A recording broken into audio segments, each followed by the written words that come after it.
انا انزلناه فی لیلۃ القدر وما ادراک ما لیلۃ القدر لیلۃ القدر خیر من الف شہر تنزل الملائکۃ والروح فیہا بإذن ربہم من کل امر سلام ہی حتی مطلع الفجر۔ صدق اللہ مولانا العظیم۔ حمد و صلات کے بعد واجب الاحترام برادران اسلام، السلام علیکم ورحمۃ اللہ وبرکاتہ۔ ذکر رسول کی چاشنی سے بھی آپ کو کافی سیرابی ہوئی اور مجھ سے قبل 2-3 خطابات بھی آپ کے سامعہ نواز ہوئے۔ 1:15 ہو گئے، صلاۃ و تسبیح، دیگر نوافل، دعا اور دیگر معمولات ابھی باقی ہیں۔ میں چند لمحوں کے لیے کچھ باتیں آپ کے گوش گزار کرنی ہیں۔ اللہ تعالیٰ میری زبان پہ کلمت الحق جاری فرمائے۔ پھلا پھولا رہے یا رب چمن میری امیدوں کا، جگر کا خون دے دے کر یہ بوٹے میں نے پالے ہیں۔ مجھے قلبی طور پہ فرحت ہو رہی تھی، اور ہمارے مبلغ ادارۃ المصطفیٰ کے جس انداز کے ساتھ پیغام حق کا ابلاغ کر رہے تھے، اللہ تعالیٰ ان کی جوانیوں کو زمانے کی ہواؤں سے محفوظ رکھے، ان کے علم کو لالچ کی ہوا سے محفوظ رکھے، ان کے درد کو ریا کی ہواؤں سے محفوظ رکھے۔ اللہ اپنی رحمتوں اور کرم نوازیوں کے ہم سب کو حصار میں رکھے۔ چند لمحوں کے لیے کچھ باتیں میں نے آپ کے گوش گزار کرنی۔ آج کی رات انتہائی برکتوں کی حامل رات ہے۔ اس رات کے جھرمٹ میں اللہ کی بے پناہ رحمتوں کا نزول ہوتا ہے، اتنی رحمتیں اترتی ہیں۔ امام قویری لکھتے ہیں کہ روئے زمین کے تمام مسلمانوں میں ان رحمتوں کو تقسیم کر دیا جاتا، رحمتیں پھر بھی بچ جاتی ہیں۔ جتنی فرشتے لے کر رحمتیں آتے ہیں، وہ رحمتیں سب کو دینے کے باوجود بھی رحمتیں بچ جاتی ہیں۔ پھر وہ رحمتیں دارالحرب میں رہنے والے کافروں میں بانٹی جاتی ہیں، اور جس کافر کو اس رحمت سے حصہ ملتا ہے، اللہ اسے اسلام عطا فرما دیتا ہے۔ یہ جو آپ آئے دن سنتے رہتے ہیں کہ فلاں عیسائی مسلمان ہو گیا، فلاں ہندو مسلمان ہو گیا، تو امام قویری آپ لکھتے ہیں، آپ فرماتے ہیں یہ شب قدر کو آنے والی رحمتیں ہوتی ہیں، مسلمانوں کی جھولیاں بھر دی جاتی ہیں، اور پھر اس کے بعد جب رحمتیں بچ جاتی ہیں تو وہ دارالحرب کے اندر رہنے والے کفار کو بانٹ دی جاتی ہیں، اور انہیں اللہ پھر بعد میں ایمان عطا فرما دیتا ہے۔ اور ایک روایت کے لفظ اس طرح ہیں کہ پھر وہ رحمتیں چھوٹے بچوں میں بانٹ دی جاتی ہیں۔ اللہ کی رحمتیں کتنی عمیم ہیں اور اس کی رحمتیں کتنی وسیع ہیں۔ اللہ تعالیٰ کے محبوب علیہ السلام نے اللہ کی بارگاہ میں یہ عرض کی تھی کہ مالک، میں اب اپنی امت کو تیرا سلام پہنچاتا ہوں، تیری جانب سے جو سلامتیاں وصول کرتا ہوں وہ اپنی امت کو میں دیتا ہوں، تو جب میں چلا جاؤں گا تو تیری طرف سے اترنے والی سلامتیوں کو اور سلام کو میری امت تک کون پہنچائے گا؟ تو اللہ تعالیٰ نے سورۃ القدر نازل کی، اس میں فرمایا سلام محبوب فکر نہ کر، فرشتوں کی ڈیوٹی لگا دی ہے، وہ قیامت تک تیری امت پر سلامتیاں نازل کرتے رہے۔ تو اس رات کے جرمٹ میں بے پناہ برکتیں۔ ویسے تو حدیث شریف میں آتا ہے کہ اس کو طاق راتوں میں، آخری عشرے کی طاق راتوں میں تلاش کرو، لیکن حضرت ابی بن کعب رضی اللہ تعالیٰ عنہ قسم کھایا کرتے تھے کہ مجھ سے قسم لے لو کہ شب قدر جو ہے وہ 27ویں کی رات ہے۔ حضرت بایزید بسطامی فرماتے ہیں میں زندگی میں 2 مرتبہ شب قدر کو پایا ہے، اور دونوں مرتبہ 27ویں شب کو ہی پایا ہے۔ حضرت ابو الحسن ایک بزرگ ہیں، وہ کہتے ہیں جب سے میں نے ہوش سنبھلی ہے اس وقت سے لے کر اب تک ہر سال میں شب قدر کو پاتا ہوں، اور میرا تجربہ یہ ہے کہ اگر پہلا روزہ پیر کا ہو تو شب قدر 21 تاریخ کو ہوتی ہے، اور اگر پہلا روزہ جمعرات کا ہو تو شب قدر 25 تاریخ کو ہوتی ہے، اور اگر پہلا روزہ جمعے یا منگل کا ہو تو شب قدر 27 کو ہوتی ہے، اور اگر پہلا روزہ جو ہے وہ اتوار یا بدھ کا ہو تو شب قدر 29 کو ہوتی ہے۔ تو اگر ان کے تجربے کو سامنے رکھیں تو اس مرتبہ پہلا روزہ جمعے کا تھا، تو پھر بھی آج کی رات کے دامن میں بے پناہ برکتیں جو ہیں وہ لیلۃ القدر کی رکھی گئی ہیں۔ اللہ تعالیٰ جل شانہ ہمیں اس رات کی برکتیں لوٹنے کی توفیق عطا فرمائے۔ اس کی رحمتیں بازو پھیلائے آواز دیتی ہیں بندے کو کہ کوئی ہے بخشش مانگنے والا، کوئی ہے رزق مانگنے والا، کوئی ہے سوال کرنے والا، میں اس کی جھولیاں بھر دوں۔ ہم تو مائل بکرم ہیں، کوئی سائل ہی نہیں، راہ دکھلائیں کسے، کوئی راہ روے منزل ہی نہیں۔ صرف 4 اشخاص ہیں جو اس رات محروم رہتے ہیں۔ ایک عادی شرابی، شراب کا رسیہ، دوسرا والدین کا نافرمان، تیسرا قاطع الرحم، خون کے رشتوں کو توڑنے والا، اور چوتھا وہ شخص جو سخت دشمنی رکھنے والا ہے۔ اور سخت دشمنی اس کو کہتے ہیں جو 3 دن سے زائد ہو، کیونکہ مومن جب ایک دوسرے سے ناراض ہو جاتے ہیں تو 3 دن سے زیادہ ناراض نہیں رہتے۔ تو جو 3 دن سے زیادہ ناراض ہیں ان کو سخت دشمنی رکھنے والا کہا جاتا ہے۔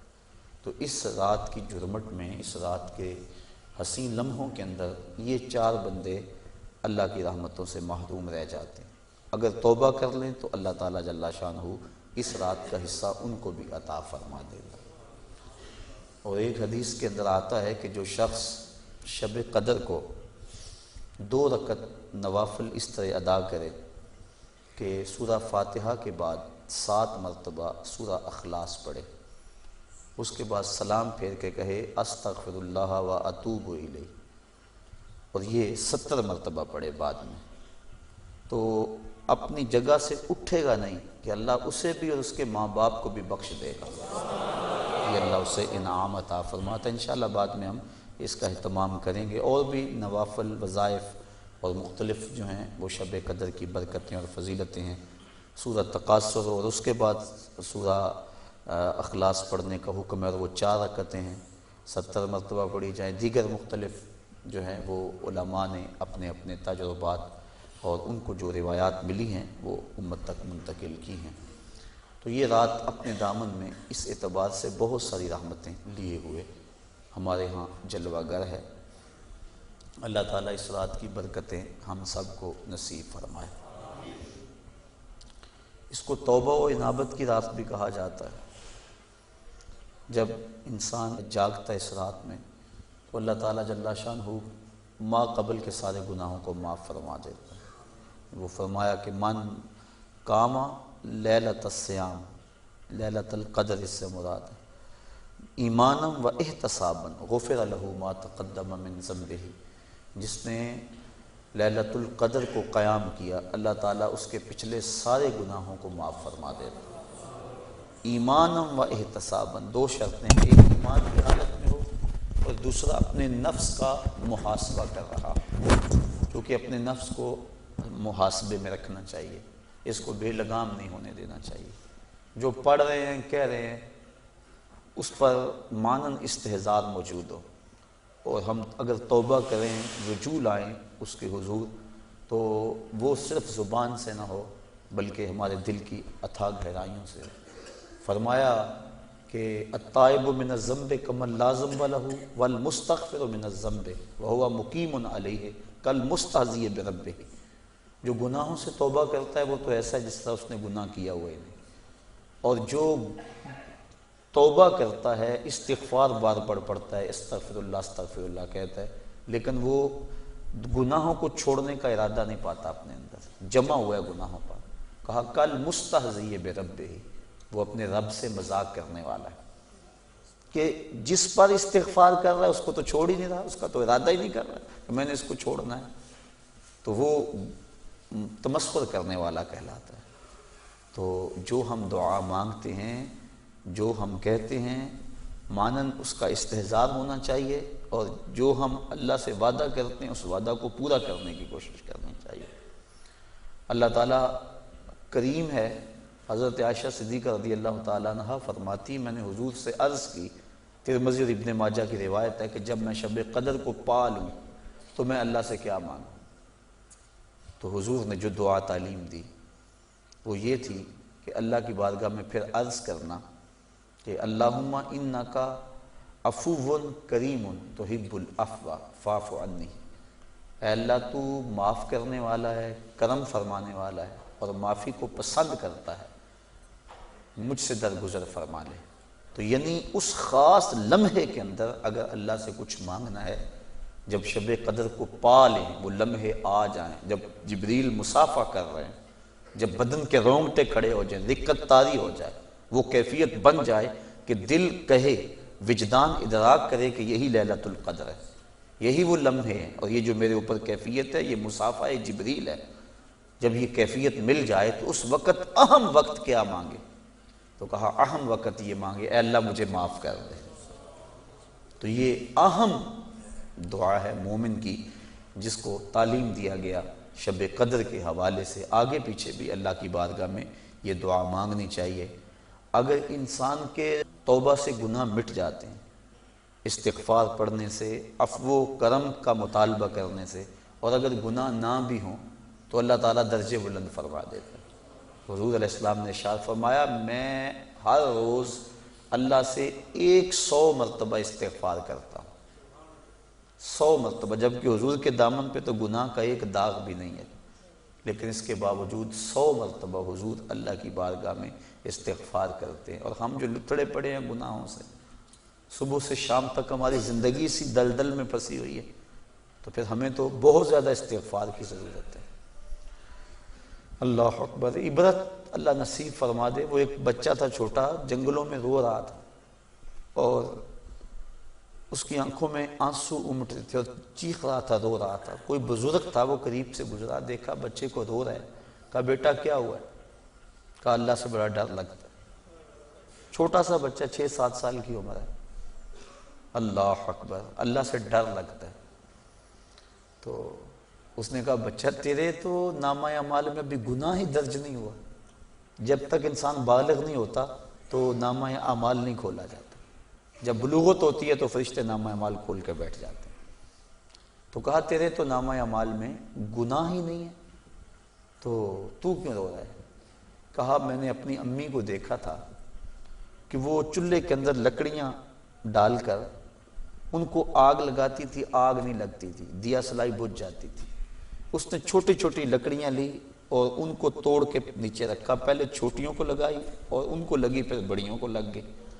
تو میں اس وقت سے چیخ رہا ہوں کہ حشر کے دن جہنم کے اندر اگر بڑے بڑے گناہ گاروں کو ڈالا گیا، آگ نہ لگی تو مجھ چھوٹے کو نہ رکھ لیا جائے۔ یعنی خوف اور خشیت کا عالم دیکھیے۔ تو کہا میں تو اس وجہ سے ڈر رہا ہوں۔